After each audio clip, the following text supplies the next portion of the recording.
اهلا بيكم معايا في درس جديد من دروس تعليم الكروشيه من وي. في درسنا النهارده وبناء على طلباتكم هشرح معاكم ان شاء الله طريقه عمل ستاره، سواء ستاره للصالون او للمطبخ او لاي مكان انتوا حابين تحطوا فيه الستاره. احنا طبعا هنشتغل على ماكيت صغير زي اللي احنا شايفينه قدامنا دوت، لكن طبعا الستاره لما بنيجي بنعملها بالمقاس اللي احنا حابينه، ونشوف الامتار اللي احنا حابينها ونقيس على اساس الماكيت الصغير دوت اللي احنا بنعمله. بنشوف يعني مثلا احنا عندنا هنا دلوقتي 2 اناناسه، انا اشتغلت على الصفين دول، طبعا هننزل وهنرتفع لغاية ارتفاع طول الحيطة بتاعتنا بنفس الشكل دوت. ده بيكون الستارة بتكون كده بالشكل دوت، ده بيكون شكلها طبعا، وبتكون اناناسات زي ما انتوا شايفين تحت بعضها بنفس الشكل دوت، وغرزة الصدفة زي ما احنا شايفينها بردك، والسلاسل في النص. بنشوف الاناناسة الواحدة مقاسها قد ايه، ونشوف احنا هنحتاج كام اناناسة، وعلى الاساس دوت هنعمل المقاس بتاع الستارة بتاعتنا. الخيط المستخدم للستاير عامة بيكون الخيط القطن، سواء خيط قطن مصري او سواء الخيط القطن التركي، ايا كان فالاتنين بجودة عالية مفيش مشكلة فيهم، الاتنين حلوين مفيش مشكلة من اي نوع فيهم. بالنسبة للخيط المصري بيتباع بكرات، اللي هي بتكون بكرات اللي هي زي خيط الكنفا، وبتكون بردك شلات كبيرة. وبالنسبة للخيط التركي بيكون البكرات، وبيكون اللي هي الشلة زي شلات الصوف، اللي هو بيكون اليس ديفا، بردك حلو مفيش مشكلة ان احنا نستخدمه. بس انا بفضل في استخدام الستاير والمفروشات الخيط القطن المصري. ستارتنا انا بدأت ب74 غرزة سلسلة، عملتها اشتغلنا 74 سلسلة، وطبعا اتفقنا ان ال74 سلسلة بس للاتنين دول، يعني للصفين اللي احنا بنشتغلهم دول، لكن طبعا هنضاعف العدد بالنسبة للمقاس اللي احنا عايزينه او العرض اللي احنا عايزينه للستارة بتاعتنا. انا اخترت لكم النهارده الموديل ده لانه بصراحه شيك جدا وعجبني، وحسيت ان هو هيعجبكم ان شاء الله، يكون جميل معاكم. بعد ما عملنا 74 سلسله هرتفع 3 سلاسل، 1 2 3، وهبدا اشتغل. هفوت طبعا الثلاث سلاسل اللي انا اشتغلتهم، وهروح للرابعه وابدا اشتغل عمود بلفه فوق كل السلاسل الموجوده دي. هنشتغل فوق كل واحده فيهم عمود بلفه، ومش بس بشتغل سطر واحد، يعني المسافة اللي بشتغلها بالنسبة للعمود بلفة زي ما انتوا شايفين دي، المكان دوت اللي فيه عدد الأعمدة دي، هو المكان اللي بنركب فيه الشريط أو الإطار بتاع الستارة اللي بنركب فيها الحلقات بتاعتنا. يعني بشتغل حوالي 10 سنتي أو 5 سنتي حسب المقاس اللي احنا حابين نقيس عليه أو نركب عليه الشريط بتاع الستارة بتاعتنا. يعني ممكن نقول 5 سنتي أو 10 سنتي زي ما قلنا.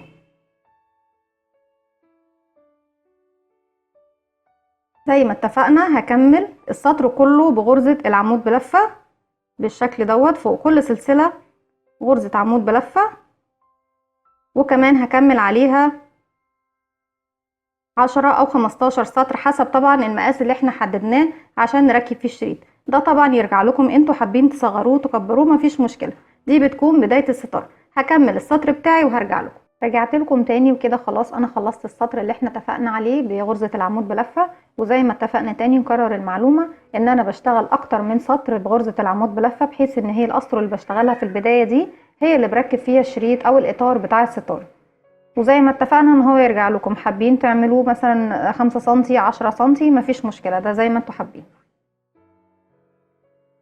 بعد ما اشتغلت ال 74 عمود بلفة زي ما احنا شايفين، هلف الشغل بتاعي بالشكل دوت، وهرتفع 3 سلسلة، 1 2 3، وفي نفس المكان اللي انا واقفة فيه هعمل كمان عمود بلفة و2 سلسلة، 1 2، وفي نفس المكان هو بردك هعمل كمان 2 عمود بلفة، بحيث ان انا اكون غرزة صدفة. غرزة الصدفة بتكون 2 عمود بلفة، 2 سلسلة، 2 عمود بلفة. دايما في بداية الستارة وفي نهايتها هتكون عندي غرزة صدفة زي ما احنا شايفينها بالشكل دوت. بعد كده هعمل 7 سلسلة، 1 2 3 4 5 6 7. هعد من تحت في الأعمدة اللي تحت دي 11 عمود بلفة مش هشتغل فيهم، ادي 1 2 3 4 5 6 7 8 9 10 11 مش هشتغل فيهم زي ما اتفقنا، وهدخل في رقم 12 وهبدأ اشتغل صدفة تانية. واتفقنا ان الصدفة بتكون 2 عمود بلفة 2 سلسلة، 2 عمود بلفة في نفس الفراغ اللي احنا بنشتغل فيه.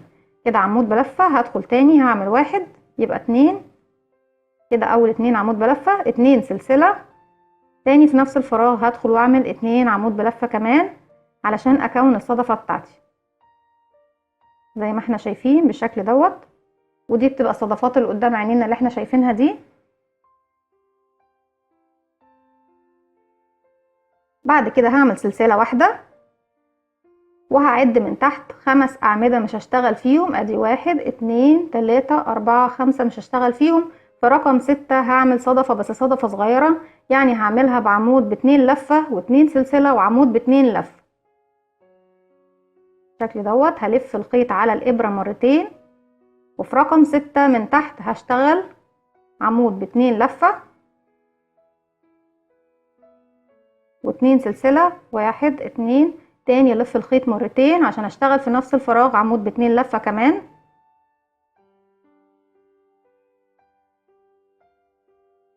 وزي ما عملت سلسلة قبل ما اروح للعمودين اللي هما ب2 لفة دول، هعمل سلسلة كمان واعد من تحت 5 أعمدة او 5 فراغات مش هشتغل فيهم تاني، 1 2 3 4 5. وفي رقم 6 هدخل اعمل صدفة عادية، 2 عمود بلفة، ادي 1 2 2 سلسلة، تاني في نفس الفراغ 2 عمود بلفة، ادي 1 2. بعد كده هعمل 7 سلسلة، 1 2 3 4 5 6 7، وهعد من تحت 11 عمود بلفة او 11 فراغ مش هشتغل فيهم، ادي 1 2 3 4 5 6 7 8 9 10 11. في رقم 12 هدخل وهعمل صدفة. الصدفة 2 عمود بلفة، 1 2 و2 سلسلة، 1 2، وفي نفس الفراغ 2 عمود بلفة، 1 2. بالنسبة لمقاس الإبرة اللي أنا اشتغلت بيه هي كانت 2 ملي، وبردك بالنسبة للخيط القطن بردك هي الإبرة اللي هنشتغل بيها في الخيط القطن بيستحب إن هي تكون 2 ملي زي ما احنا شايفين. هعمل كمان 7 سلسلة، 1 2 3 4 5 6 7، وهعد من تحت 11 فراغ مش هشتغل فيهم، 1 2 3 4 5 6 7 8 9 10 11، وهدخل في ال12 اشتغل صدفة، 1 2 2 سلسلة، وفي نفس الفراغ هدخل اعمل 2 عمود بلفة تاني، 1 2. بعد كده هشتغل سلسلة واحدة، هفوت من تحت 5 فراغات او 5 عمود بلفة مش هشتغل فيهم، وهدخل في رقم 6 اشتغل، ادي 1 2 3 4 5، وفي رقم 6 هو اللي هشتغل فيه عمود ب2 لفة، ادي 1 وسلسلتين وتاني لفتين على الابرة، وندخل نعمل في نفس الفراغ عمود ب2 لفة كمان،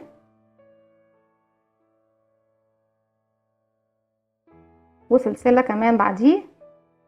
هنعد من تحت 5 مش هنشتغل فيهم، وفي رقم 6 هشتغل صدفة، 1 2 3 4 5.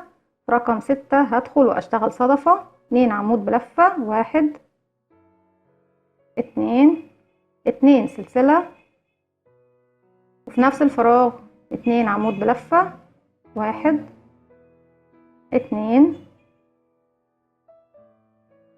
وبعد كده 7 سلسلة، 1 2 3 4 5 6 7. هفوت من تحت 11 فراغ، وفي ال12 هشتغل صدفة.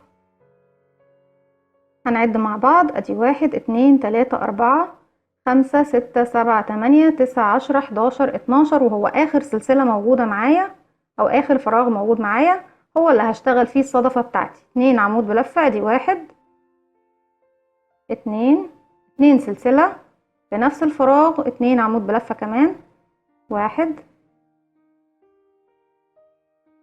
2. زي ما احنا شايفين خلاص بدأ يتكون معانا الشكل بتاعنا، ماشيينه كده مع بعض. هنطلع للسطر التاني، هلف الشغل بتاعي بالشكل دوت للوش التاني. همشي بمنزلقة، طبعا انا عايزه ابدا اشتغل من الفراغات بتاعه الصدفه، يعني انا مش هشتغل من فوق الاعمده في الصدفه، لا هشتغل فوق الفراغ اللي داخل كل صدفه. دايما همشي بغرزه منزلقه فوق الاعمده لغايه ما اوصل للفراغ اللي في النص في غرزه الصدفه. ادي 1 2 3، وكده وصلت خلاص للفراغ اللي فوق الصدفه. ودايما فوق كل صدفه في الاول، او فوق كل صدفه موجوده عندي في الشغل هشتغل فوقيها صدفه زيها. هرتفع 3 سلسله، 1 2 3، وهعتبرها عمود بلفة معايا، وهعمل كمان 1 2 سلسلة كمان، وتاني في نفس الفراغ 2 عمود بلفة. دي 1 2. تاني هشتغل 7 سلسلة اللي هي المسافة ما بين الصدفة دي والصدفة دي، 7 سلسلة، 1 2 3 4 5 6 7. هروح للصدفة اشتغل فوقيها صدفة تانية، 1 عمود بلفة، 2 2 سلسلة، 2 عمود بلفة. كده وصلنا للمكان اللي احنا اشتغلنا فيه من تحت سلسلة وعمود ب2 لفة، 2 سلسلة، عمود ب2 لفة، سلسلة، ودخلنا للصدفة التانية. عايزين نعرف دلوقتي هنشتغل ازاي فوق المكان اللي احنا اشتغلنا فيه 2 عمود بلفة ب2 لفة سوري. احنا طبعا في السطر اللي فات كنا بنعمل سلسلة واحدة بس عشان نعمل الصدفة الصغيرة دي اللي هي كانت ب2 عمود ب2 لفة. السطر اللي احنا فيه دوت هزود كمان سلسلة، يبقى بدل ما هي سلسلة في المسافة هعمل 2 سلسلة. ادي 1 2، وهروح داخل الفراغ اللي ما بين العمودين اللي ب2 لفة هشتغل صدفة بقى عادية خالص، 2 عمود بلفة. ادي 1 2 2 سلسلة، 2 عمود بلفة. وزي ما احنا اخدنا قبل الصدفة دي 2 سلسلة، كمان هاخد بعديها 2 سلسلة. ادي 1 2. يعني بكرر الخطوات، هي بس في البداية بتكون شوية صعبة، لكن بعد كده هنبص نلاقي الخطوات بتتكرر معانا وسهلة جدا. هي بس مجرد ان احنا نحفظ بس بداية الخطوات. احنا بدأنا السطر الاول في المكان دوت بسلسلة واحدة، في السطر التاني عند الصدفة اللي في النص دي عملنا 2 سلسلة في البداية وفي النهاية. وهروح دلوقتي للصدفة اللي جاية على طول مباشرة، هشتغل صدفة، 2 عمود بلفة، 2 سلسلة، 2 عمود بلفة. في بداية السطر انا كنت واخدة في البداية هنا اخدت 7 سلسلة، يبقى كل الفراغات الكبيرة اللي قدامي هتكون 7 سلسلة. يبقى هاخد 7 سلسلة مسافة 1 2 3 4 5 6 7، وهروح اشتغل صدفة فوق الصدفة اللي قصادي على طول. اول فراغ في النص فيه قابلني في الصدفة اشتغل فيه صدفة. ادي 1 2 2 سلسلة، 2 عمود بلفة تاني، 1 2. تاني الفراغ اللي جاي دوت كبير زي ما احنا شايفين هنشتغل فيه 7 سلسلة، 1 2 3 4 5 6 7، وهروح اشتغل صدفة، 1 2 عمود بلفة، سلسلتين، تاني في نفس الفراغ 2 عمود بلفة. دلوقتي وصلنا للمكان اللي فيه 2 عمود بلفتين وقبل منهم سلسلة وبعد منهم سلسلة. اتفقنا ان احنا في السطر اللي فات خدنا سلسلة بس مسافة ما بين العمودين دول، لا السطر دوت اخدنا سلسلتين. وهروح في الفراغ اللي في النص بتاع العمودين اللي هم ب2 لفة هشتغل صدفة عادية بعمود بلفة عادي، دي 1 2 وسلسلتين، تاني 2 عمود بلفة، 1 2. يعني في السطر الاول بس هو اللي انا اشتغلت فيه في الجزئية اللي في النص دي زي ما انتوا شايفينها، اللي فيها عمودين بس، الصدفة موجودة مكونة من عمودين مش من 4 أعمدة. اشتغلت فيها العمودين دول ب2 لفة مش بلفة واحدة، عشان خاطر لما نيجي نشد، بصوا لو احنا شايفين دلوقتي الجزئية دي علشان نرتفع للأناناسات اللي بعدها، المسافة اللي احنا اخدناها لازم تكون عمودين، العمود ب2 لفة علشان يكون الطول متساوي مع بقية الصدفة بتاعتي وما يكونش الشغل مشدود ومش شكله حلو. لكن بعد كده هنشتغل بعمود بلفة بس عادي. هي بس الجزئية الأولانية من الصدفة اللي بنكون فيها بداية الصدفة اللي مكونة من 2 عمود بلفة بس بلفتين، هو دوت اللي بنعمل فيهم 2 عمود بلفتين. يعني الجزئية دي بس بيكون فيها 2 عمود بلفتين سوري، بس هما 2 مش 4، لأن الصدفة العادية بتكون مكونة من 4 عمود بلفة ما بينهم سلسلتين، لكن في الجزئية دي احنا عملناهم 2 عمود بلفتين ما بينهم سلسلتين. تاني زي ما بدأت اخدت سلسلتين قبل الصدفة دي اللي في النص، هاخد سلسلتين كمان بعديها واروح للصدفة اللي بعدها واشتغل صدفة عادية، 2 عمود بلفة و2 سلسلة و2 عمود بلفة.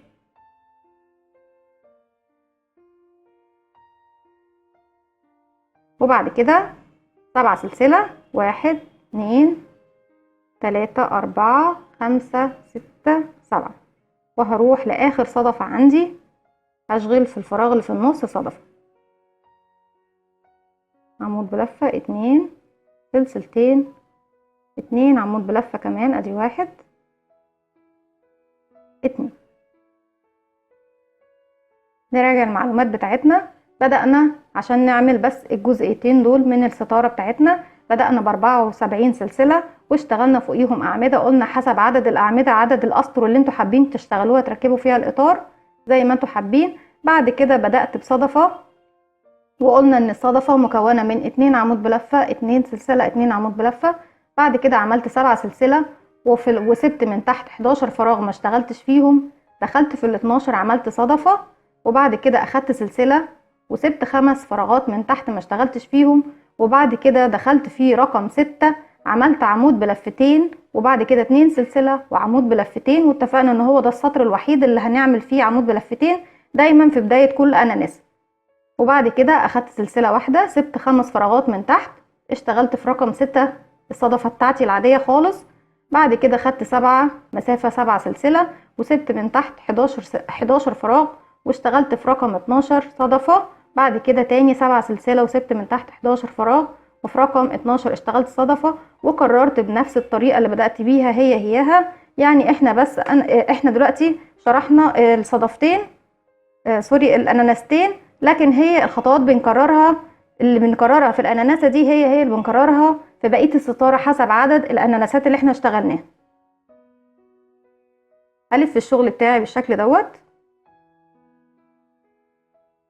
هرتفع للسطر اللي بعده زي ما عملنا في السطر اللي قبله، همشي بمنزلقه فوق كل الاعمده لغايه ما اوصل للفراغ اللي في نص الصدفه 3. هرتفع 3 سلسله 1 2 3 وهعتبرها عمود بلفة. هشتغل كمان عمود بلفة 2 سلسلة كمان داخل نفس الفراغ 2 عمود بلفة، ادي 1 2. دلوقتي في السطر اللي فات كنا بناخد 7 سلسلة، اخدنا طبعا في السطر دوت 7 سلسلة وفي السطر اللي بعده 7 سلسلة. في السطر دوت هاخد 5 سلسلة بس، 1 2 3 4 5، وهروح اشتغل صدفة فوق الصدفة، ادي 1 2 2 سلسلة تاني في نفس الفراغ 1 عمود بلفة 2. وصلنا للجزء اللي فيه الاناناسة بتاعتنا.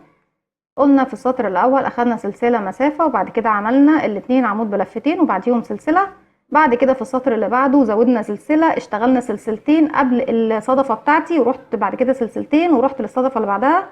في السطر الثالث هنشتغل 3 سلسلة، ادي 1 2 3، وهروح اشتغل صدفة 1 2 سلسلتين، وهعمل كمان 2 عمود بلفة في نفس الفراغ. اكمل الصدفة بتاعتي. اخدت 3 سلاسل قبل ما اعمل الصدفة، يبقى هعمل كمان 3 سلاسل بعدها، ادي 1 2 3، وهروح للصدفة اللي بعدها واشتغل صدفة 1 2 سلسلتين 1 2 عمود بلفة. وصلنا للمكان اللي فيه 7 سلاسل، اتفقنا ان احنا هنقللهم وهنخليهم 5 في السطر ده، يبقى 5 سلسلة 1 2 3 4 5، وهروح للصدفة واشتغل فوقيها صدفة 1 2 سلسلتين 1 2 عمود بلفة. وتاني هكرر نفس اللي عملته في الجزء الاول من الصدفة، اشتغلت صدفة وبعد كده عملت 5 سلسلة وصدفة، 3 سلسلة وصدفة، 3 سلسلة تاني وصدفة، بعد كده 5 سلسلة وصدفة. بردك في الفراغات اللي جاية همشي بنفس التكنيك اللي مشيت بيه في بداية السطر او في الجزء الاول من الصدفة من الاناناسة الاولى. هشتغل فوق ال7 سلاسل هنقللهم زي ما اتفقنا، نخليهم 5 سلسلة، بعد كده صدفة، وفوق السلسلتين هنخليهم 3، يبقى 5 سلسلة وصدفة، وبعد كده 3 سلسلة وصدفة و3 سلسلة وصدفة و5 سلسلة وصدفة، وهختم السطر. هكمل السطر بالطريقة دي وهرجع لكم. رجعت لكم تاني وكده نكون خلصنا خلاص السطر الثالث. هلف الشغل بتاعي الناحية دي وهمشي بمنزلقة فوق الأعمدة لغاية ما اوصل لنص الصدفة، وهرتفع 3 سلسلة 1 2 3، وهعتبرهم عمود بلفة، وهكمل الصدفة بتاعتي ادي 1 و2 سلسلة، تاني 2 عمود بلفة، دي 1 2. السطر اللي فات كانت المسافة بتاعتي 5 سلسلة، في السطر ده هتكون 4 سلاسل 1 2 3 4، وهروح اعمل صدفة 1 2 3 سلاسل تاني 1 2 3. احنا كنا في السطر اللي فات اخدنا 3، وفي السطر ده كمان هناخد 3 سلاسل فوق قبل الصدفة، وهشغل الصدفة 2 سلسلة كمان 2 عمود بلفة 2. هو بس الاختلاف في السطر ده بيكون في البداية ان انا بشتغل 4 سلسلة بدل 5 في السطر اللي قبله. سوري، احنا كمان ما اخدتش بالي واشتغلت 2 عمود بلفة بس. نركز دايما وناخد بالنا اشتغلنا قد ايه عشان الشكل بتاعنا يكون مظبوط. يبقى 2 عمود بلفة 2 سلسلة 2 عمود بلفة، وكمان 3 سلسلة 1 2 3. هروح للصدفة اشتغل فوقيها صدفة 1 2 و2 سلسلة، تاني 2 عمود بلفة 1 2. وزي ما اتفقنا زي ما باخد 3 سلسلة قبل الصدفة باخد كمان بعديها 3 سلسلة، دي 1 2 3. يعني المسافة اللي باخدها قبل الصدفة هي اللي باخدها بعدها، ونفس العدد اللي بشتغل فيه في كل اناناسة في كل جزئية زي ما احنا شايفينها بالشكل دوت، هي اللي بكملها في كل الاجزاء اللي احنا بنشتغلها حسب عدد بقى الاجزاء اللي احنا هنعملها. ادي 1 2 سلسلتين 1 2 زي ما احنا شايفين. وصلنا للمكان اللي كان فيه 5 سلسلة، واحنا اتفقنا زي ما بدأنا السطر ب4 سلاسل هنكمل ب4 سلاسل في المسافة الكبيرة. ادي 1 2 3 4، وهروح اعمل صدفة بالشكل ده، ادي 1 2 سلسلتين، وهروح هعمل 2 عمود بلفة تاني، 1 2. وبنفس الطريقة اللي خلصت بيها الجزء الاول، الصف الاول دوت، هكمل بيه نفس الصف التاني بنفس الطريقة. هعمل 4 سلسلة صدفة، 3 سلسلة صدفة، 3 سلسلة صدفة، 4 سلسلة صدفة. هكمل السطر وهرجع لكم. رجعت لكم تاني وكده خلصت السطر بتاعي. معلومة مهمة عايزة بس اضيفها لكم، المفروض ان في الباترون الاساسي انا باجي في نص الصدفة دي اللي هي في النص عند الاناناسة اللي بتكون في الجزئية دي زي ما احنا شايفينها، وبدل ما بشتغل 2 سلسلة بشتغل 4 سلسلة. بس بصراحة انا عملتها ب2 سلسلة، انا شايفة عادي مفيش مشكلة، هي مجرد بس المقصود منها ان احنا بنعمل 4 سلسلة عشان هنشتغل جواها مجموعة من الاعمدة فبتديني وسع اكتر. وانا اشتغلتها في الاناناسة التانية عملتها اهي، فزي ما انتم شايفين سواء عملناها ب2 سلسلة او ب4 سلسلة مش تفرق معانا كتير. بس هي في الباترون نفسه موجودة ب4 سلسلة، بس انا عشان خاطر ما لخبطكوش في العدد بتاعكم بالنسبة للسلاسل اللي بتاخدوها في نص الصدفة، حبيت امشيها ب2 سلسلة زيها زي اي صدفة بنشتغلها تاني. بس لو حابين تشتغلوها زي الباترون بالظبط المكتوب، هنيجي في الصدفة اللي بتكون في نص الاناناسة اللي هي هنا دي في السطر الرابع، بشتغل في الصدفة دي 4 سلسلة في النص، المسافة ما بينها وبين كل 2 عمود. بس انا عامة زي ما انتم شايفين انا اشتغلتها اهو ب2 سلسلة وزيها زي اللي اشتغلتها ب4 سلسلة، فما تلخبطوش روحكم واشتغلوها 2 سلسلة بالظبط زي ما انا عملتها. بعد كده هلف الشغل بتاعي، وطبعا هنمشي بمنزلقة زي ما اتفقنا في كل مرة فوق الأعمدة لغاية ما أوصل لفراغ اللي في نص الصدفة، وهشتغل 3 سلسلة 2 3، وزي ما اتفقنا هعتبره أول عمود بلفة معايا وهشتغل كمان عليه عمود بلفة و2 سلسلة، وكمان في نفس الفراغ 2 عمود بلفة، دي 1 2. الفراغ اللي فات او السلاسل اللي فات كانوا 4 سلسلة، بردك في السطر دوت هشتغل 4 سلسلة، ادي 1 2 3 4، وهروح اشتغل صدفة فوق الصدفة، ادي 1 2 2 سلسلة 2 عمود بلفة 1 2. دلوقتي انا جيت في المكان اللي هو فيه الاناناسة بتاعتي. دلوقتي قبل الاناناسة فيه 3 سلسلة، وبعد كده الاناناسة، وبعد كده 3 سلسلة. هشتغل سلسلة واحدة وهروح في السلسلة التانية اللي في النص بالظبط في نص التلاتة، ادي 1 2، هدخل واعمل غرزة نص عمود، وممكن ما ادخلش في السلسلة نفسها وادخل من تحت الشغل بالشكل دوت واعمل غرزة نص عمود، وبعد كده هدخل فوق الاتنين عمود بلفة دول وهعمل فوقيهم 2 عمود بلفة زيهم، ادي 1 2. تاني نكرر فوق ال3 سلاسل انا عملت سلسلة واحدة واشتغلت في السلسلة رقم 2 اللي من تحت اشتغلت فيها غرزة نص عمود، وبعد كده اشتغلت فوق يعني فوق العمودين دول زيهم بالظبط عمودين بلفة، يعني فوق في اول عمود عمود بلفة وتاني عمود عمود بلفة. في الفراغ اللي في النص هعمل 7 عمود بلفة، يعني الفراغ اللي في نص الصدفة دوت هعمل 7 عمود بلفة.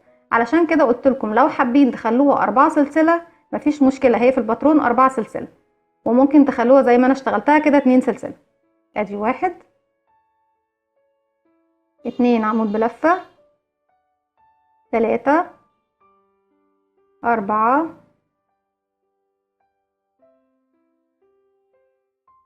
5 6 7. بعد كده قدامي 2 عمود بلفة هشتغل فوق كل واحد فيهم عمود بلفة، ادي 1 2، وبعد كده هشتغل فوق تاني سلسلة من تحت غرزة نص عمود، وبعد كده سلسلة زي ما اخدنا سلسلة قبل المروحة بتاعتي، هاخد كمان سلسلة الناحية دي عشان اوصل للصدفة اللي بعدها واعمل صدفة 2 سلسلتين 1 2. تاني نكرر الجزئية دي لان هي دي بداية الاناناسة بتاعتنا. بدأت السطر بصدفة، 4 سلسلة صدفة، جيت لغاية المكان اللي فيه الاناناسة بتاعتي، عملت سلسلة واحدة بس، وفوق ال3 سلاسل اللي تحت اشتغلت في تاني سلسلة غرزة نص عمود. بعد كده اشتغلت فوق ال2 عمود دول 2 عمود زيهم، وفي الفراغ اللي في النص عملت 7 عمود بلفة، وفي العمودين اللي بعدهم عملت كمان 2 عمود بلفة. وبعد كده تاني رجعت زي ما عملت في الجزء الاول، عملت غرزة نص عمود، ورحت للسلسلة اللي من تحت اللي هي التانية اشتغلت فيها. بعد كده عملت سلسلة ورحت للصدفة عملت فوقيها صدفة. المفروض عدد الأعمدة اللي يكونوا معايا هنا 11 عمود بلف، هنعدهم مع بعض، ادي 1 2 3 4 5 6 7 8 9 10 11. وهكرر تاني، احنا بدأنا السطر ب4 سلاسل، هنكمل بقية السطر بنفس الطريقة، 1 2 3 4، واروح للصدفة اشتغل صدفة، ادي 1 2 سلسلتين، كمان 2 عمود بلفة،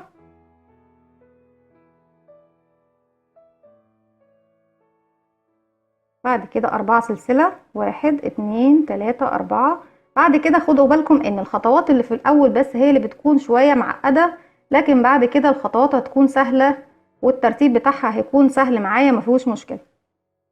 وبعد ال4 سلسلة هعمل صدفة، 2 سلسلتين، 1 2. هكرر معاكم نفس اللي عملته في الجزئية الأولى أو الأناناسة الأولى، الصف الأول من الأناناسة، علشان خاطر تكون ثبتت معاكم المعلومة في السطر دوت. هشتغل سلسلة، وفوق ال3 سلاسل من تحت هشتغل في النص بالظبط غرزة نص عمود، وبعد كده فوق العمود ده عمود بلفة، ادي 1، واللي بعده كمان هعمل فوقيه عمود بلفة، وفي الفراغ اللي في النص اتفقنا نعمل 7 عمود بلفة، دي 1 2 3 4 5 6 7. بعد كده العمود اللي بعدهم هنعمل فيه عمود بلفة، والعمود اللي بعده كمان هنعمل عمود بلفة.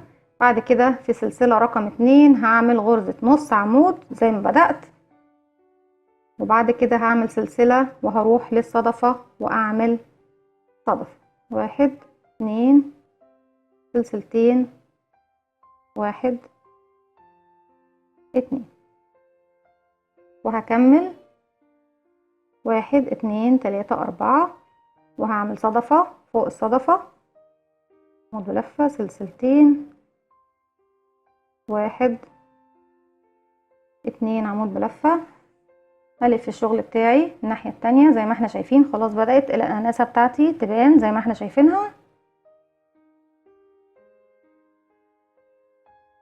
هنروح للسطر اللي بعده،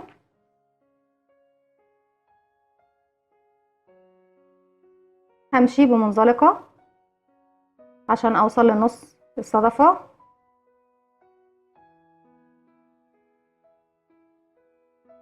وزي ما اتفقنا فوق كل صدفة اشتغل صدفة، هرتفع 3 سلسلة، وهيكون اول عمود معايا هعتبرهم ده عمود، وبعد كده 2 سلسلة، وكمان عمودين،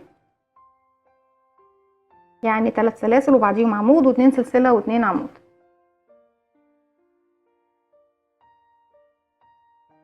المسافة اللي كنا بناخدها في السلاسل اللي تحت كانت 4، في السطر ده هنخليهم 3 سلسلة بس، 1 2 3، وهدخل اعمل الصدفة بتاعتي،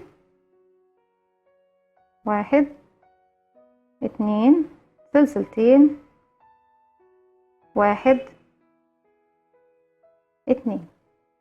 وصلنا للمكان اللي فيه الأناناسة بتاعتنا،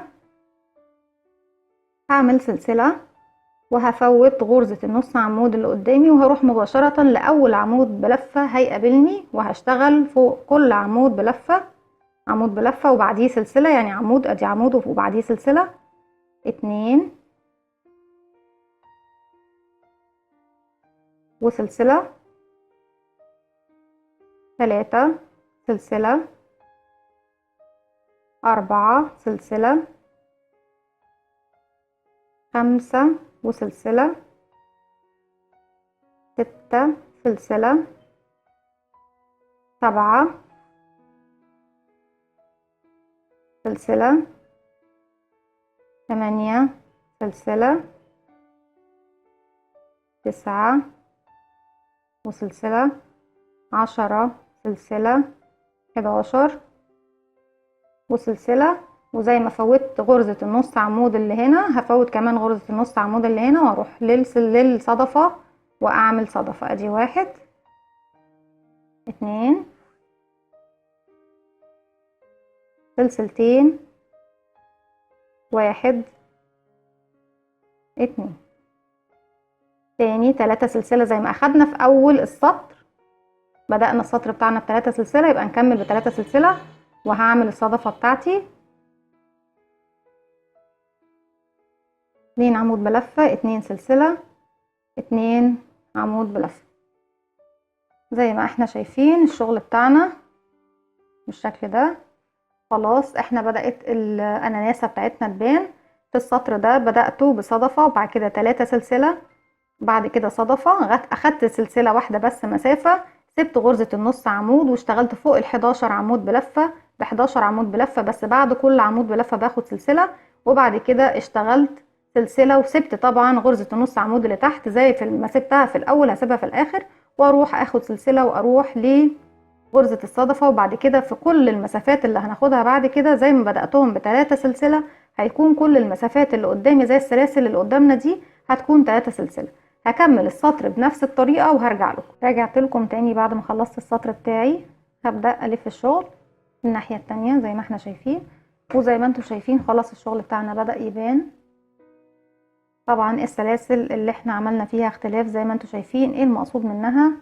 زي الماكيت الاولاني او الجزء الاولاني اللي اشتغلته، ان الصدفة بتاعتي بتكون جاية بالشكل دوت زي ما احنا شايفين اللي في النص، وده طبعا الخط اللي في النص ده بيكون فيصل ما بين كل صف من الصدفات سوري من الاناناس والصف التاني. هنبدأ في السطر دوت. همشي بمنزلقة لغاية ما اوصل للفراغ اللي في نص الصدفة وارتفع 3 سلسلة ويكون اول عمود بلفة معايا، وهكمل الصدفة بتاعتي. ادي 1 عمود بلفة، سلسلتين، 2 عمود بلفة. كنا في السطر اللي فات بناخد مسافة 3 سلسلة، في السطر ده هناخد 2 سلسلة، 1 2، وهروح اشتغل فوق الصدفة صدفة 1 2 و2 سلسلة و2 عمود بلفة 1 2. دلوقتي وصلنا للأناناسة بتاعتنا، هاخد 2 سلسلة 1 2. كنا بناخد في أول السطر دوت، السطر اللي فات أخدنا فيه سلسلة، وفي السطر ده هناخد 2 سلسلة، وهروح مباشرة للفراغ اللي فوق السلسلة اللي هو ما بين الأعمدة دوت. أول فراغ يقابلني هعمل غرزة حشو، بعد كده اشتغل 3 سلسلة 1 2 3، واروح للفراغ اللي بعده اعمل غرزة حشو، وهكذا هعمل 3 سلسلة واعمل غرزة حشو فوق كل الفراغات اللي تقابلني، 3 سلسلة وغرزة حشو في الفراغ اللي في النص. زي ما انتم شايفين الفراغات بتاعتي باينة. فوق السلسلة بدخل واعمل غرزة حشو، هعمل 3 سلسلة 1 2 3، وفي الفراغ هدخل واعمل غرزة حشو. تاني هكرر 3 وغرزة حشو، 3 سلسلة. دايما الفراغات اللي في النص هتكون 3 سلسلة وبعدين غرزة حشو وغرزة حشو، 3 سلسلة وغرزة حشو، 3 سلسلة وغرزة حشو. انا ما بشتغلش في الفراغ اللي قبل الاناناسة زي ما انتم شايفين، الفراغ دوت اللي هو فوق السلسلة على طول ما بشتغلش فيه، والفراغ اللي فوق السلسلة هنا بردك ما بشتغلش فيه. انا بشتغل فوق الفراغات اللي هي فوق الاعمدة اللي قدامي. قبل طبعا ما ابدأ في الفراغات دي اخدت 2 سلسلة كمان، عشان اخرج منها هعمل كمان 2 سلسلة واروح للصدفة اللي بعدها. هعمل صدفة 2 سلسلة، وهعمل 1 2. وزي ما اتفقنا الفراغ اللي بناخده دايما في اول السطر هو الفراغ المسافة قصدي اللي بناخدها في بداية السطر من السلاسل هي اللي بكمل بيها السطر بتاعي. يعني فوق ال3 سلاسل دول هشتغل سلسلتين زي ما بدأت السطر بتاعي بعد الصدفة دي بسلسلتين، وهروح للصدفة اشتغل صدفة 2 سلسلتين 1 2، وهكذا همشي بسلسلتين واروح اعمل صدفة وسلسلتين، وهمشي فوق كل الفراغات اللي قدامي دول هعمل غرزة حشو، يعني سلسلتين من الصدفة دي واروح لاول فراغ. طبعا مش هشتغل في الفراغ اللي قبله، لا هروح لاول فراغ بالنسبة للاناناسة وهشتغل غرزة حشو 3 سلاسل غرزة حشو 3 سلاسل غرزة حشو لغاية ما اوصل لاخر فراغ، وهسيب الفراغ دوت وهعمل سلسلتين وهروح للصدفة اعمل صدفة وسلسلتين واعمل صدفة. هكمل لغاية ما اوصل لاخر السطر وهرجع له. رجعت لكم تاني. دلوقتي انا خلاص خلصت السطر اللي فات وكمان عملت الصدفة الاولى.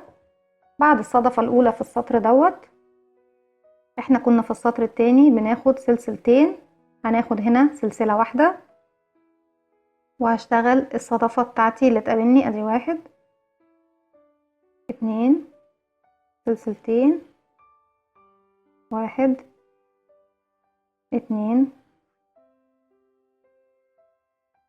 السطر اللي فات كنا بنشتغل قبل المجموعة بتاعة السلاسل وغرز الحشو سلسلتين، في السطر ده هشتغل 3 سلسلة، يعني السلسلة اللي انا نقصتها في البداية بدل ما كنا 2 خليتها 1 هخليها هنا في الجزء ده. هشتغل سلسلتين،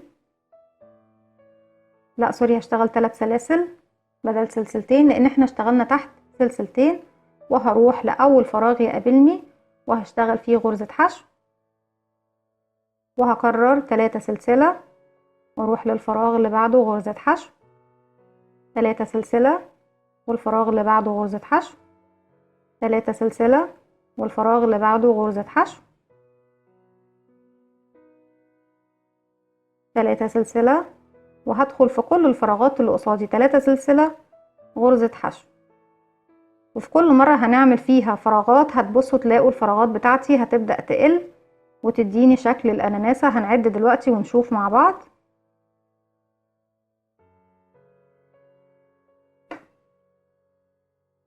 3 سلسلة وده آخر فراغ قصادي بالشكل ده. واتفقنا ما بنشتغلش في الجزئية دي مكان السلاسل.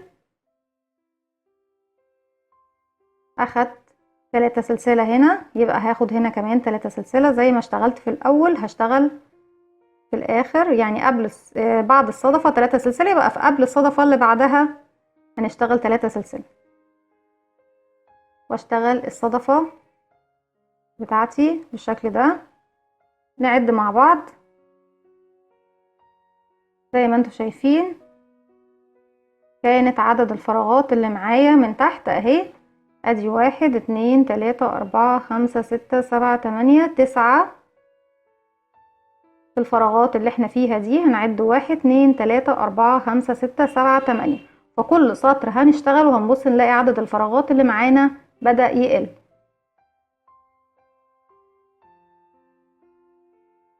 وهكذا هكمل زي ما احنا في بداية السطر اخدنا سلسلة، فهتكون المسافة ما بين كل السلاسل وبعضها سلسلة واحدة. يعني دول كانوا سلسلتين من تحت، لا السطر ده احنا بدأناه المسافة الاولانية اللي خدناها هنا كانت سلسلة واحدة، يبقى بقية السطر بتاعي هيكون مسافة سلسلة ما بين كل الصدفات. وبعد كده اشتغل الصدفة سلسلتين اهم فوق الصدفة ونكمل الصدفة بتاعتنا.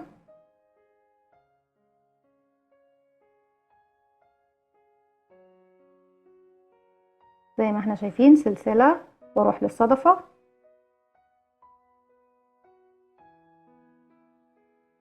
اشتغل فوقيها صدفة. المسافة دي كنا بناخد سلسلتين، اتفقنا في اول السطر هيكونوا 3 سلاسل قبل الاناناسة. ادي 1 2 3، وهروح اعمل غرزة حشو. طبعا بفوت الفراغ الاول ده مبشتغلش فيه، بروح بس في الفراغات اللي فوق الاناناسة بتاعتي وادخل اعمل غرزة حشو، وهكذا. طبعا هكمل 3 سلسلة غرزة حشو 3 سلسلة غرزة حشو لغاية ما اوصل للفراغ دوت، وبعد كده سلسلة وغرزة الاناناسة، سلسلة وغرزة الاناناسة. هكمل السطر وهرجع لكم. رجعت لكم تاني وخلاص خلصت السطر بتاعي، وكمان بدأت الاناناسة سوري الصدفة الاولى من السطر. زي ما انتم شايفين خلاص بدأ الشكل بتاعنا يبان ويوضح اكتر. زي ما احنا اشتغلنا الجزء اللي تحت هو بنفس الطريقة وبنفس الشكل. وزي ما اتفقنا يا جماعة احنا بنشتغل المقاس اللي احنا حابينه. بيكون طبعا زي ما انتم شايفين هو بيقسم نفسه خطوط طويلة كده بالطول. بتكون شكل الستارة بتاعنا هو بيكون دوت الجزء اللي فوق اللي هي فيه المكان اللي اشتغلنا فيه الأعمدة، وبتبدأ بقية الستارة بتاعتي بتكون خطوط بالشكل اللي احنا شايفينه دوت، بشكل أناناسات فوق بعضها زي ما احنا شايفين. وفي الجزئية الأخيرة من الستارة بنوصل للجزئية طبعا هنوصل لها دلوقتي. ببدأ أشتغل الجزئية اللي بتكون فيها بشكل السبعة دوت. ببدأ أشتغل أوصل خيط فوق كل صدفة من الصدفات دي، واوصل للصدفة اللي بعدها. ببدأ طبعا اكمل لغاية ما اوصل لنهاية الاناناسة اللي بيكون في الحتة دي، وهشيل وهقص الخيط بتاعي، وابدأ طبعا اوصل خيط تاني في الاناناسة اللي بعدها. بس طبعا دوت بيكون في الجزء الاخير خالص من الستارة بتاعتي، مش دلوقتي. هقول لكم امتى. بسم الله. كنا في السطر اللي فات زي ما احنا شايفين اشتغلنا سلسلة واحدة، ودوت الجزئية دي على فكرة المكان اللي بنكون اشتغلنا فيه سلسلة واحدة هو المكان اللي ببدأ اعمل فيه الجزء الطرف الاخير من الستارة. يعني انا دلوقتي اشتغلت سلسلة واحدة في الحتة دي. مفروض بعد كده في السطر اللي بعده لو انا هعمل طرف الستارة زي ما موجود عندكم طبعا في الباترون، ببدأ اوصل. انا طبعا ما ببدأش من اول السطر كده، لا، ببدأ اوصل خيط من الجزئية دي في الصدفة، وابدأ اكمل الشغل بتاعي زي ما احنا بنشتغل، واوصل للجزئية دي من الصدفة، وابدأ ارتفع من ما بين الصدفة دي والصدفة دي. ببدأ ارتفع لغاية ما اخلص الاناناسة بتاعتي خالص. هبدأ اعمل تزايد، يعني انا هنا كنت بشتغل سلسلة واحدة، لا هبدأ اعمل تزايد. هعمل سلسلتين، ادي 1 2، بعد ما كان معايا واحدة تحت بدأت اخليهم 2 تاني، واشتغل الصدفة. ادي 1 2 وسلسلتين، وتاني هشتغل 2 عمود بلفة. دي 1 2. ودايما المسافة اللي هتكون ما بين الصدفة والغرز الحشو او السلاسل اللي احنا بنشتغلها هتكون دايما بعد كده 3 سلسلة. ادي 1 2 3. فكل الاسطر اللي جاية هتكون اللي هي المسافة اللي بنبدأ بيها غرز الحشو هتكون 3 سلسلة. واروح لاول فراغ يقابلني في الاناناسة. طبعا احنا اتفقنا الفراغ اللي هو بيكون فوق السلاسل دوت مشتغلش فيه، ببدأ اشتغل في الفراغ اللي هو فوق الغرز او الفراغات اللي احنا عاملينها. ادي 1 3 سلسلة، واروح للفراغ اللي بعده، وهكذا 3 سلسلة لحد ما اوصل للفراغ الاخير. وهنشوف دلوقتي ان الفراغات زي ما اتفقنا بتقل معانا.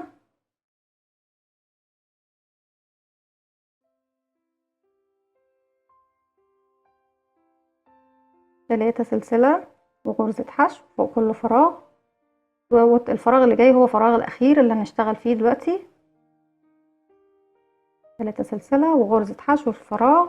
وبعد كده اتفقنا ان المسافة اللي قبل الاناناسة والمسافة اللي بعدها اللي هي ما بين الصدفة دي والاناناسة 3 سلسلة، وما بين الاناناسة والصدفة دي 3 سلسلة. 1 2 3. واروح اشتغل في نص الصدفة بتاعتي. ادي 1 2 سلسلتين، 1 2. والمسافة زي ما اخدناها طبعا في بداية السطر بدأناها ب2 سلسلة، يعني هنكمل السطر بتاعنا كله ب2 سلسلة ما بين الصدفات. دي 1 2، وبعد كده دخلنا عملنا الصدفة بتاعتنا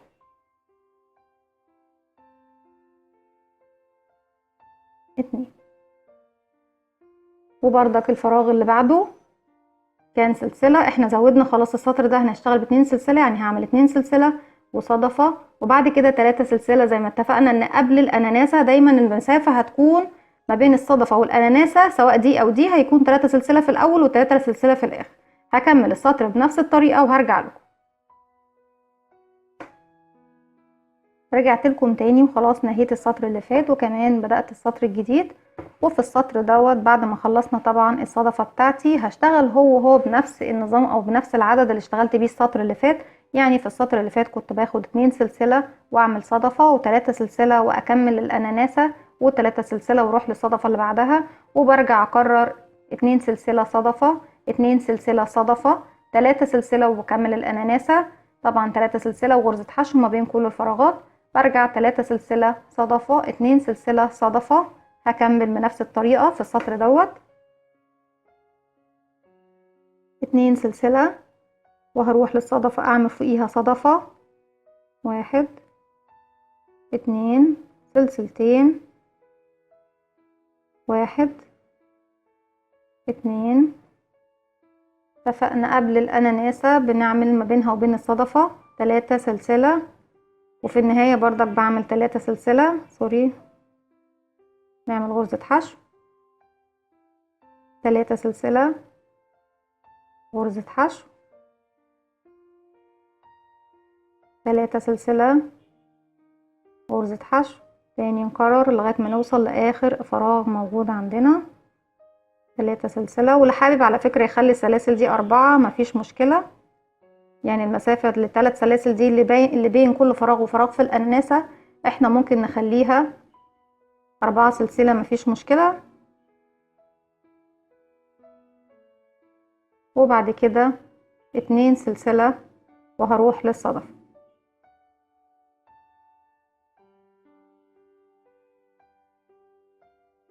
سوري، لا احنا اتفقنا ان احنا في المسافة اللي ما بين الاناناسة والصدفة بتكون 3 سلسلة.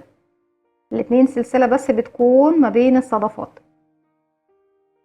يعني 3 سلسلة في الاول قبل الاناناسة و3 سلسلة بعد الاناناسة. يعني انا بدأت هنا طلعت صدفة 2 سلسلة صدفة قبل الاناناسة، قبل ما اشتغل فراغات اللي في الاناناسة بشتغل 3 سلسلة وبعد ما بخلصها بشتغل 3 سلسلة. نعد دلوقتي عدد الفراغات اللي بقى معانا. ادي 1 2 3 4 5 6. زي ما انتم شايفين بنبدأ ناخد شكل الاناناسة بتاعتنا، وهكذا السطر بتاعي هكمله بنفس الطريقة. 2 سلسلة صدفة 2 سلسلة صدفة 3 سلسلة وهعمل الفراغات 3 سلسلة كمان قبل الصدفة وبعد كده 2 سلسلة صدفة.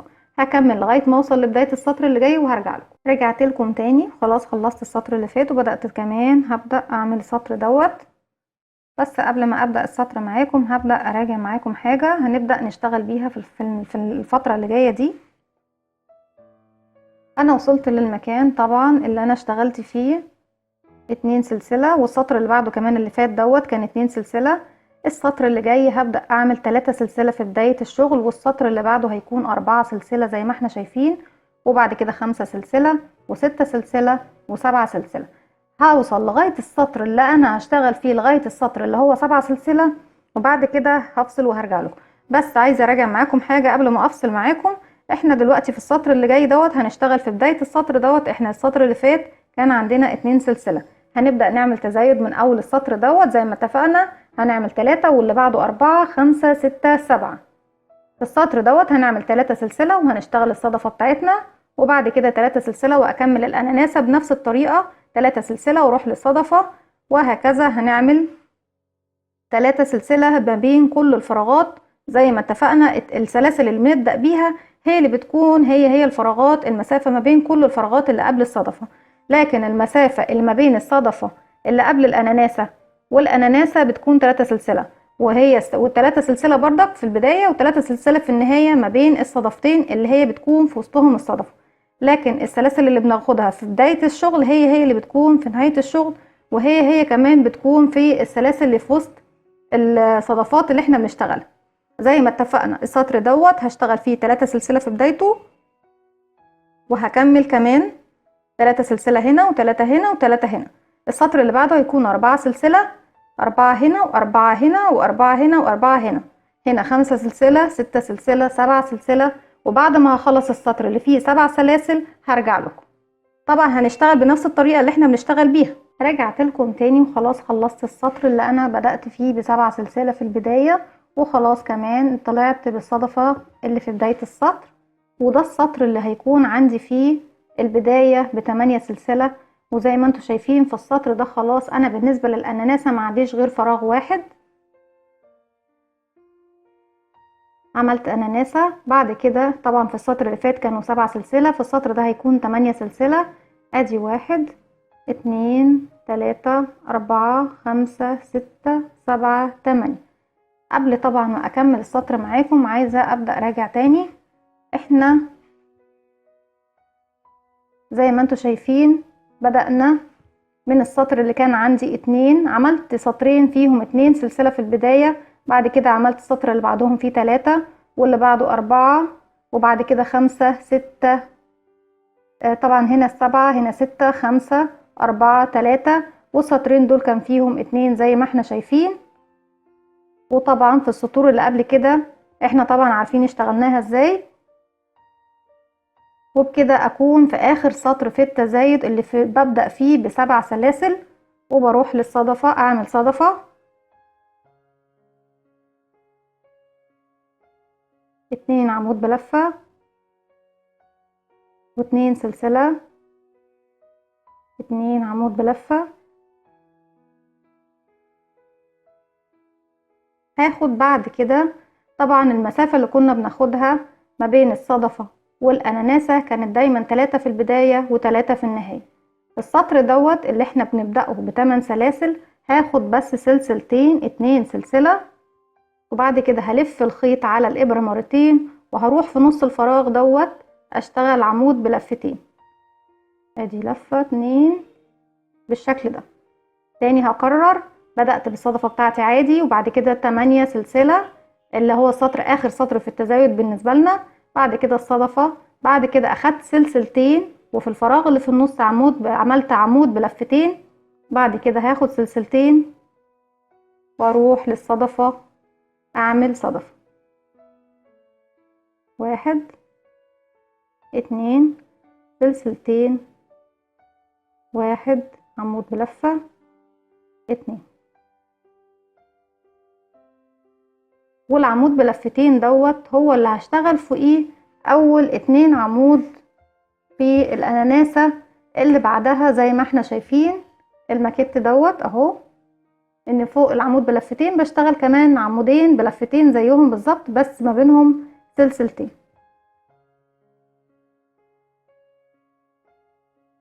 وهكمل زي ما بدأت ب8 سلسلة، يبقى الفراغ ده هيبقى 8 سلسلة 1 2 3 4 5 6 7 8.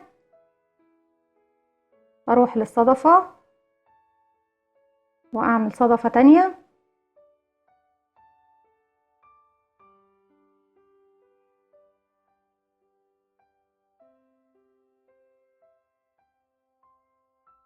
فراغ 7 سلاسل هنخليهم 8. دي 1 2 3 4 5 6 7 8 زي ما اتفقنا. اللي هنعمله في بداية السطر هو اللي هنعمله في نهاية السطر او في بداية الصف دوت هنعمله في نهاية الصف. ونروح نعمل اناناسة سوري هنعمل صدفة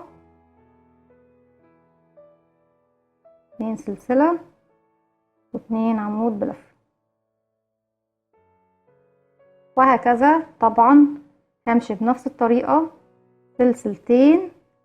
احنا كنا بناخد 3 طبعا في الاول و3 في الاخر، لا دلوقتي هناخد سلسلتين ونعمل عمود بلفتين. هلف الخيط على الابرة مرتين واشغل عمود بلفتين في الفراغ اللي قدامي على طول في النص اللي هو الفراغ الوحيد اللي باقي لي من الاناناسة. وسلسلتين تاني زي ما خدنا قبل سلسلتين يبقى بعد كمان سلسلتين. واروح للصدفة واعمل صدفة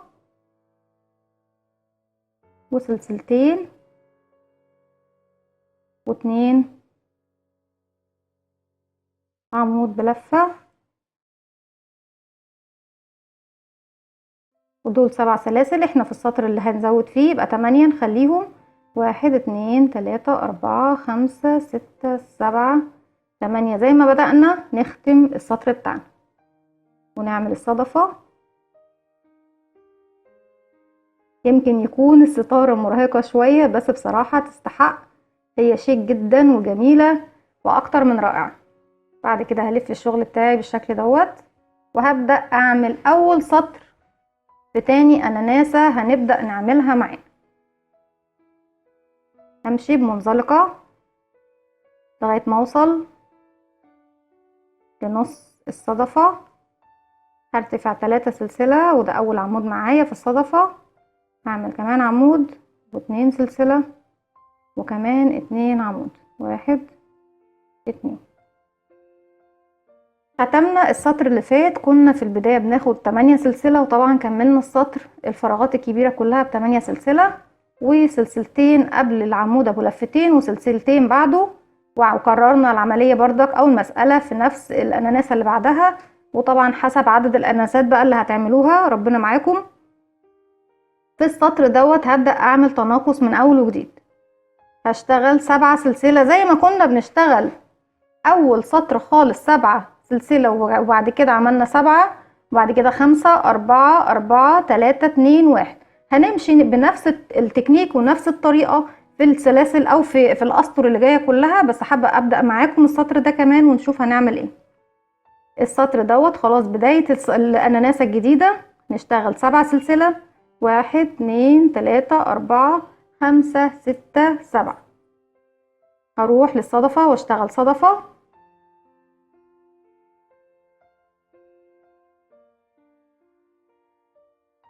1 2 سلسلتين، 1 2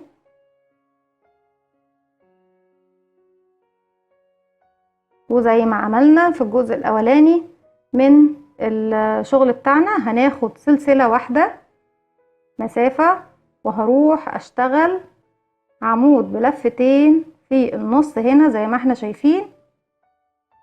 ادي 1 وسلسلتين، وتاني عمود بلفتين في نفس الفراغ. ادي 2، وهاخد سلسلة واحدة زي ما بدأت بسلسلة، وهروح للصدفة واشتغل صدفة. ادي 1 2 وسلسلتين، 1 2، وهكذا هكمل بنفس الطريقة اللي هنكمل بيها. يبقى هنا 7 سلاسل وصدفة، 7 سلاسل وصدفة، سلسلة واحدة وعمود بلفتين، سلسلتين وعمود بلفتين في نفس الفراغ، سلسلة واحدة واروح للصدفة، 7 سلاسل واروح للصدفة، وهكذا. طبعا هكمل زي ما انتم شايفين. خلاص بيبدأ الشغل بتاعي بيكون زي الشكل اللي احنا مطبقينه هنا بالشكل دوت. في السطر دوت طبعا احنا اخدنا 7 سلاسل والصدفة، وبعد كده سلسلة وعملنا عمود بلفتين، وسلسلتين وعمود بلفتين، وسلسلة وصدفة، وكملنا زي ما شرحت معاكم. في السطر اللي بعده بردك صدفة، 7 سلسلة صدفة، وبعد كده سلسلتين بقى هنبدأ نزود. يعني احنا بدأنا هنا بسلسلة، السطر اللي بعده هنزود سلسلتين، التاني اللي بعده هنزود 3، واللي بعده هيكون 3 بس في المكان دوت.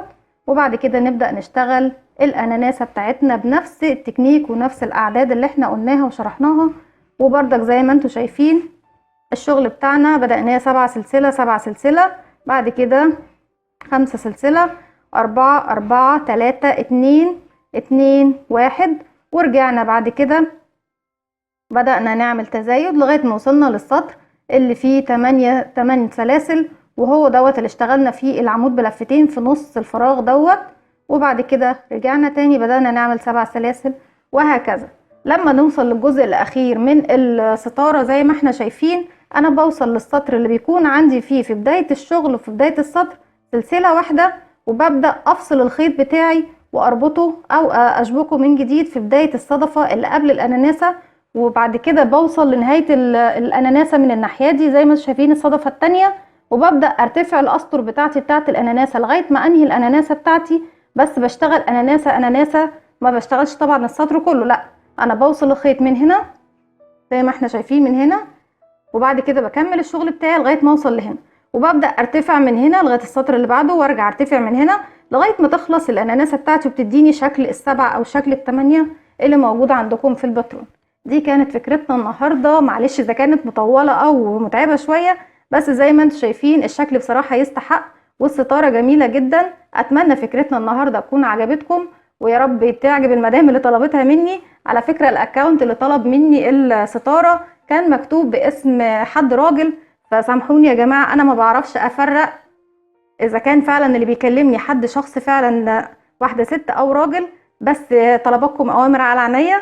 ودي فكرتنا النهارده، يا رب تكون عجبتكم. لو عجبكم الفيديو اعملوا لي لايك وشير وسبسكرايب، واستنوني في فيديو جديد من وي.